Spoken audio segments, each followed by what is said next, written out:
In the late 1800s, an American general store was not just a place to buy flour, coffee, nails, and kerosene. From Kentucky crossroads to West Virginia coal towns, it was a cash box, credit office, butcher room, and sometimes the last lit building on a dark road. A stranger came in with wet boots and eyes on the till. The storekeeper answered with cast iron, spring steel, tobacco blades, powder tins, and objects no thief expected to fear. By the early 1900s, robbery accounts were asking one question: what did the clerk reach before the thief reached the money? Number 14 was not carried in a pocket. It waited on a hardware shelf with spring steel teeth. Number 7 was hidden near the book that named who owed what. Number 3 could make a wooden store feel one spark away from vanishing. And number 1 was not a weapon. It was the sound that gave every other object time to matter. Before we start, hit subscribe. Let us count down the 25 dangerous objects hidden inside old American general stores. Number 25, the pocket knife display tray. In an old general store, the first dangerous object often sat under glass. Pocket knives with bone handles, nickel bolsters, and 2 to 4 inch folding blades were sold as farm tools, boyhood tools, tobacco tools, and everyday work tools. By the late 1800s, store counters treated pocket knives like ordinary hardware. That was exactly why they stayed so close to the clerk. A thief watching the cash drawer might not notice the glass case beside it, but the storekeeper did.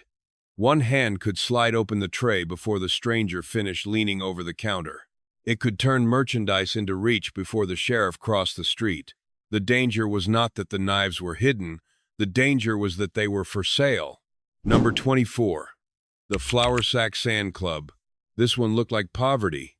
A cotton flour sack, a few pounds of coarse sand, and a knot of twine could make a silent weight with no factory, no catalog, and no explanation. In hard years, especially Depression-era farm towns, a sack was easier to explain than a blackjack and cheaper than a revolver. A deputy could search flour, meal, seed, and feed, and never know which sack had been tied for trouble. It belonged in the room. It looked soft. It made no metallic sound. But in the hand of a clerk facing a man across the counter, it could drop a robber without a gunshot or a blade flash. The cheapest thing in the room could end the argument. It looked like flour until it moved. Number 23, barrel hoop iron. Behind many old stores, broken barrels left thin strips of iron. Stores that sold molasses, pickles, kerosene, nails, or flour often had scrap hoops near the loading door, rusted black and bent loose. Cut free, one strip could run 2 or 3 feet, flexible enough to whip and stiff enough to hurt. County assault complaints sometimes used plain words like iron strip or barrel iron. Nobody needed a fancy name for scrap. Was it trash? Was it repair material? Was it waiting for a hand? A stranger near the back door might see broken barrel wood. The storekeeper saw reach, metal, and deniability. It could leave a mark before anyone agreed it had ever been a weapon. The barrel was empty, but the iron still had work left in it. Number 22. The cast iron stove poker. Every cold store had a warm corner. In Appalachian crossroads shops, Midwestern farm towns, and rail depots, men gathered around coal stoves with muddy boots and unpaid stories. Beside the stove sat a poker, usually 2 to 3 feet of cast iron or wrought iron, black at the tip and worn smooth near the grip. No sheriff questioned it in January. Coal needed breaking. Ash needed moving. But after dark, that same poker changed the distance inside the room. A clerk did not have to cross the floor. He only had to reach beside the stove before the stranger reached the counter. It could send a man backward before he got both hands over the money drawer. The stove made heat. The poker made space. Number 21. The axe handle behind the counter. This was not always an axe. Sometimes that made it easier to keep close. A hickory replacement handle, 28 to 36 inches long, could stand behind the counter as hardware stock, repair material, or something the owner planned to fit later. Stores sold handles cheaply because farm tools broke before families bought new ones. A blade raised questions. A handle did not. Rural deputies were said to look twice when one sat too near the cash drawer, polished by palms instead of dust. That detail changed the object. A thief did not need to see steel to understand what was coming. Hickory had its own language. It could stop a robbery without putting a bullet through the front window. Sometimes the missing blade made the warning cleaner. Here is where the store begins to change. The first objects were easy to miss because they already belonged there. A knife tray, a flour sack, a broken barrel hoop, a stove poker, a loose axe handle. None needed a secret drawer. But past this point, the objects sit closer to the counter, closer to the clerk's hand, and closer to trouble after dark. The general store was not choosing weapons at random. It was full of weight, edges, hooks, teeth, and iron with legal reasons to exist. That was what made it harder to read. Number 20. The scale weight. A storekeeper did not need something exotic. Sometimes the nearest heavy object was already on the counter. Cast iron scale weights stamped 1 pound, 2 pounds, or 5 pounds sat beside scales used for flour, coffee, sugar, seed, nails, and tobacco. In an old store, weight was business. A man paid by the pound and argued by the pound. County complaints from the era sometimes used plain words like weight or counter iron because the courtroom did not need a dramatic name to understand the result.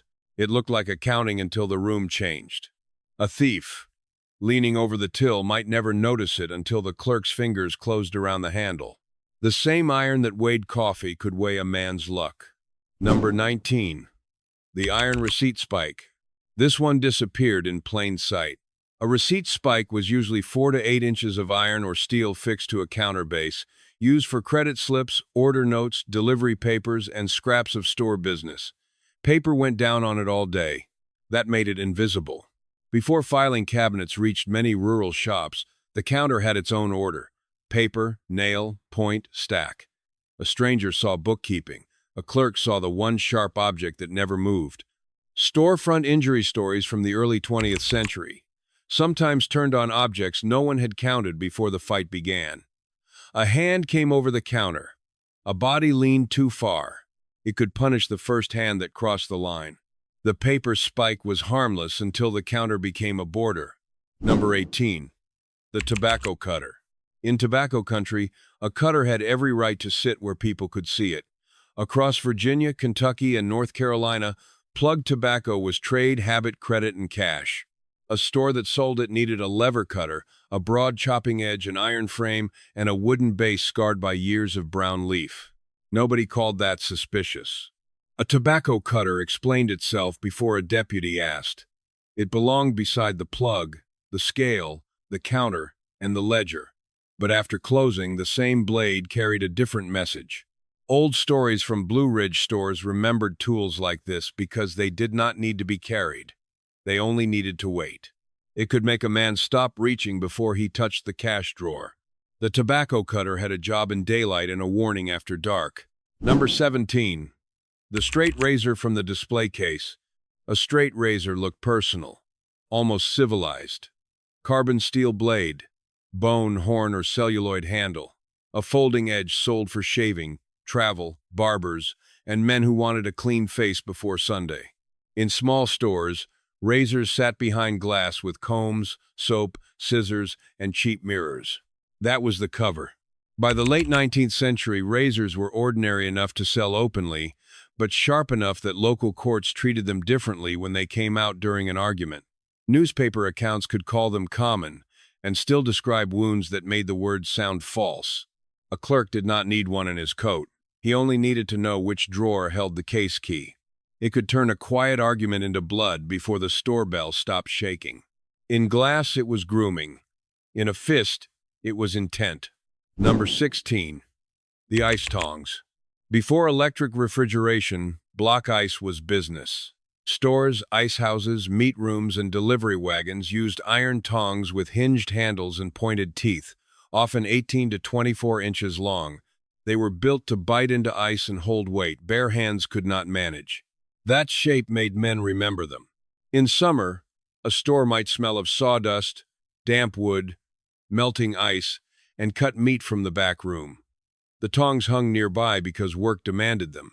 But an object made to grip a slippery block could change the mood of a room without touching anyone. The teeth spoke first. It could make a thief think twice about grabbing anything from the back room. The ice tongs were cold, work with iron teeth. By now, the store no longer feels like a shop. It feels like a room where every shelf has learned to answer back. The front counter had blades, iron, paperwork, and trade tools. The back room had colder things: hooks, springs, chains, oil, and the strongbox nobody touched without being watched. From here, the danger moves away from merchandise and closer to fear itself. Not every object had to be used. Some only had to be seen. Number 15. The meat hook. The back room of an old general store did not always smell like candy and coffee. In stores that sold pork, hides, smoked meat, or butchered cuts, it could smell like salt, sawdust, damp wood, and iron. On the wall or hanging from a beam, a curved meat hook, 6 to 10 inches long, had a simple job: hold weight. That was enough. A hook did not need to be swung to change a room. Men saw its shape and understood it before anyone explained it. In rural store stories, the back room often became the place where business stopped feeling public. A thief following a clerk past the counter might see the hook before he saw the knife block. It could make a man lose his nerve before anyone touched it. The meat hook made storage feel like warning. Number 14. The trap spring from the hardware shelf. Number 14 was not carried in a pocket. It waited on a shelf with the rest of the hardware, blackened steel beside wire, hinges, nails, and small animal traps.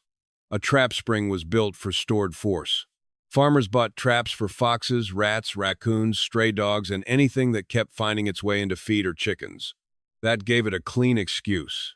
By the early 1900s, rural complaints sometimes treated traps differently when they appeared near doors, paths, or places where a man was not expecting machinery to answer his foot. The object was farm gear until placement changed the meaning. A stranger saw inventory. A storekeeper saw spring steel, pressure, and fear. It could make a man fear the shelf before he feared the clerk. The trap spring made the store feel armed even when nobody moved. Number 13. The hardware chain. A chain announced itself before it arrived. Old hardware counters sold iron chain by length, the same way they sold rope, nails, hinges, mule tack, and gate latches. 3 to 6 feet of it could sit behind a counter or hang from a peg, heavy enough to scrape across plank flooring with a sound men did not forget. That sound mattered. County assault complaints from the period sometimes used plain phrases like iron links or length of chain. Chain belonged in every farm store, but it changed the air when a clerk pulled it down. A man near the door could hear the scrape and know the conversation had moved past words. It could change the room before the first blow landed. Chain did not have to be hidden. The scrape did half the work. Number 12. The kerosene can. Before rural electrification reached many parts of America, kerosene kept stores open after sunset. A 1 to 5 gallon tin can might sit near lamp wicks, glass chimneys, oil shelves, paper ledgers, and wooden crates. In Appalachian crossroads stores and Great Plains farm towns, that was not strange. It was light, heat, business, and evening trade. That was the problem. In a wooden store, kerosene did not have to be used as a weapon to become dangerous. It only had to spill near the wrong flame. Small-town newspaper accounts from the early 1900s treated store fires as disasters for a reason. Shelves, paper, lamp oil, powder, cloth, and dry wood often lived under one roof. A robber with a lantern might not understand the room he had entered. One reckless motion could turn the store into smoke and panic. Kerosene was light until it became ruin. Number 11. The strongbox iron bar. The back office of a general store could matter more than the shelves. That was where the cash chest sat, along with postal orders, credit notes, receipts, and the paper memory of who owed what after harvest. Near it, a 2-foot iron bar might be kept for lifting, prying, locking, or forcing a stubborn strongbox lid. It had a practical reason to exist. But in a railroad town, a mining camp store, or an Appalachian crossroads shop, the strongbox was not just money. It was leverage. County stories about store robberies often cared less about canned goods and more about the safe, the credit book, and the cash. A thief entering that back room was stepping into the hardest part of the building. The bar could turn the office into a last barrier. He was not only guarding cash, he was guarding money, memory, and names. Notice the pattern now. The storekeeper was not choosing at random. He needed things that made sense in daylight and worked after dark. A chain could be hardware. A poker could tend the stove. A bar could move a strongbox. A can of kerosene could keep lamps burning. But the next objects were different. They sat closer to entry points, cash, leather goods, and the paper record of who owed money. This was where the store stopped being just a room full of goods and started acting like a small defensive system. The old general store did not need a fortress wall. It only needed time, reach, and warning. Number 10. The harness awl. In a country store that sold mule tack, bridles, straps, collars, and harness repair supplies, a harness awl had every reason to be near the counter. It was a small tool, usually a few inches of steel fixed into a wooden handle, made to punch holes through thick leather. That made it easy to overlook. Across farm towns in the Missouri Ozarks and Kansas rail stops, leather repair was not a specialty job. A broken strap could stop a wagon, a plow team, or a delivery mule. So an awl beside the tack shelf looked like business. But in close quarters, a tool made to pierce leather did not need much imagination. A stranger reaching across the counter might see only a drawer, a ledger, or a shelf of straps. The clerk saw the little steel point that had waited there all day. It could make a man pull his hand back before he understood why. The harness awl was small enough to ignore and sharp enough to remember. Number 9. The door bar. The door bar was not built to hurt anyone. That was why it mattered. A 3 to 5 foot oak or iron bar laid across a rear door, shutter, or loading entrance could turn a weak lock into a delay. In old stores with back rooms, freight doors, and alley windows, delay was sometimes worth more than strength. Burglary reports from small towns often began the same way. Forced door, broken shutter, pry marks near the latch. The real story was not always what got stolen. It was how many seconds the owner had before the room opened. A clerk in the back might hear wood strain before boots. The bar did not win the fight. It stole the robber's first quiet moment. It could buy 10 seconds to reach the counter. The door bar started the clock. Number 8. The alarm bell wire. A store bell over the front door was polite. A hidden wire at the back was not. Some storekeepers ran thin wire, a small bell, a latch, a nail, or a crude pulley from a rear entrance to the counter room or sleeping space behind the shop. It was not complex. It did not need to be. A clerk could be cutting meat, filling kerosene, stacking feed, or writing credit when a sound told him the room had changed. In Appalachian crossroads stores, old men remembered doors by sound. The front bell for customers, the back noise for trouble. A thief expected silence. The wire took that away. It could erase surprise before the stranger reached the shelves. The wire did not stop anyone. It made sure no one entered unseen. Number 7. The store ledger book pistol. Number 7 was not hidden near money, it was hidden near memory. In many rural stores, the ledger book mattered as much as the cash drawer. It held names, seed credit, flour debt, tobacco accounts, tool purchases, harvest promises, and the arithmetic of who still owed after winter. That made it dangerous paper. A small revolver or pocket pistol near the ledger was not just about robbery, it was about the man who came in angry because his name was written deeper than he could pay. One Virginia store story claimed the first thing a clerk protected was not the till, but the book that named half the county. A hand reaching for that page was reaching for reputation. It could make a debtor stop before his fingers touched the ink. In a credit store, the ledger could decide who reached for a gun. Number 6. The cash drawer derringer. The derringer belonged to the last few feet of a robbery. Palm-sized, short-barreled, and easy to hide under coins, folded bills, receipts, or a false drawer space, it waited exactly where the thief expected victory. That was its cruel advantage. Pocket pistols and derringers were sold as compact last-resort weapons long before electric alarms, telephones, or patrol cars could protect a rural counter. In early 20th century robbery accounts, the whole event could turn on one movement. Did the clerk reach down before the robber leaned in?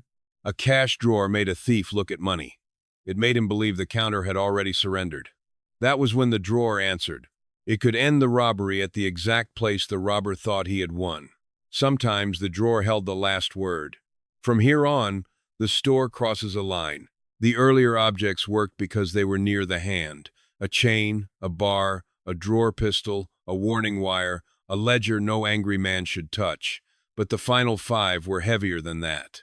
These were not just loose tools sitting in a room. They were the objects that made the whole building feel awake. A butcher block, a powder shelf, a back room with blasting supplies, a shotgun below the counter, a bell above the door. The closer we get to number 1, the less this is about weapons alone. It is about a wooden store learning how to survive one dark road at a time. Number 5, the butcher cleaver. The butcher cleaver did not pretend to be harmless. In general, stores that sold pork, beef, cured meat, or livestock cuts, a heavy rectangular blade sat near the block with every reason to be there. 6 to 8 inches of steel, a wooden handle, and a scarred chopping surface told customers exactly what it was made to do. That honesty made it frightening.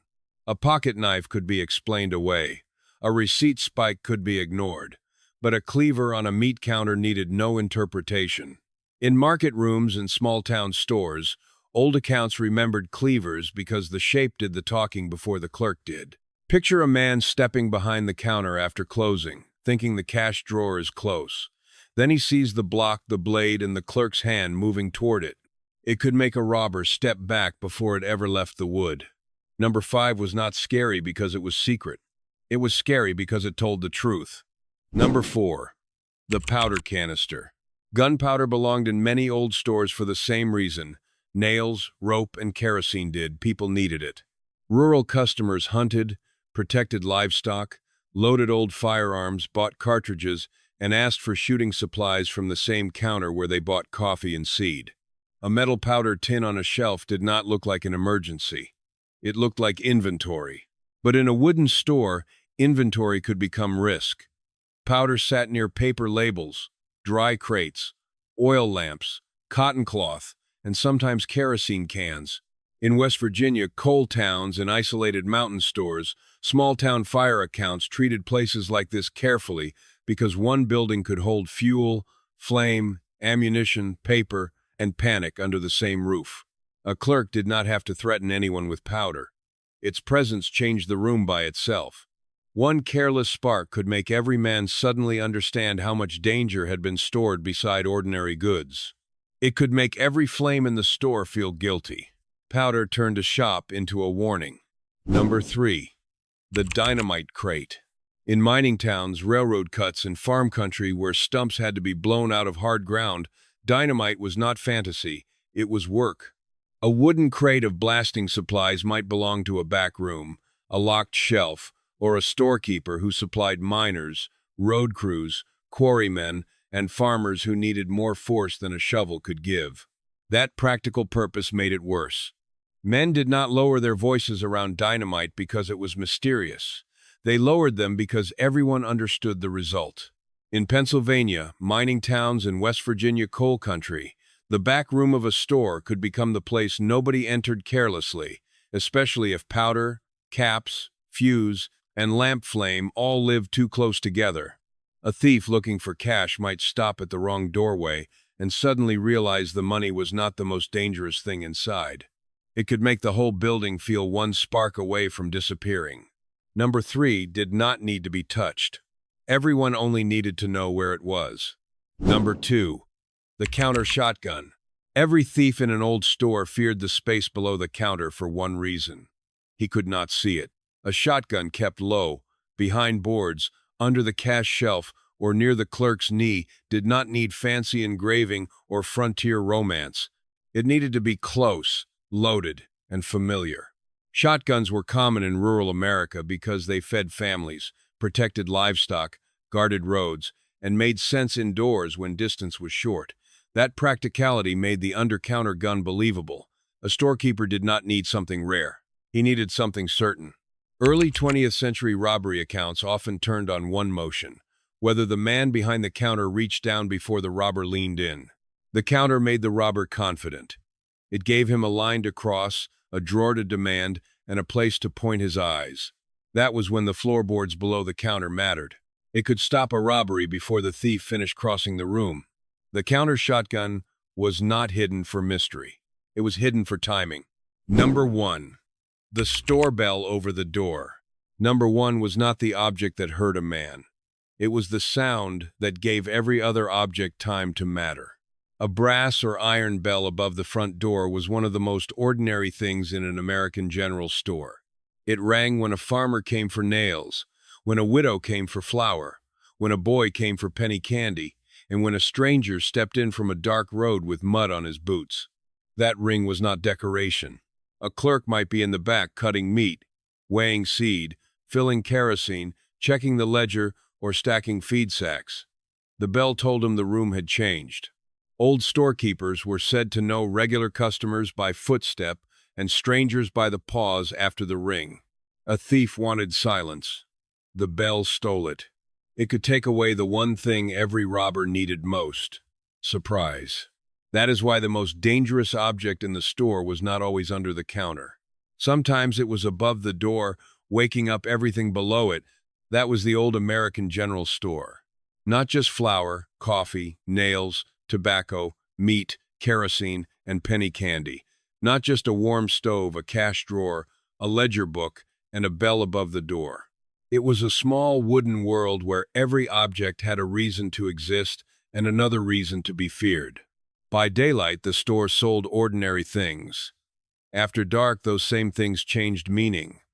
A scale weight became iron. A door bar became time. A ledger became leverage. A bell became warning.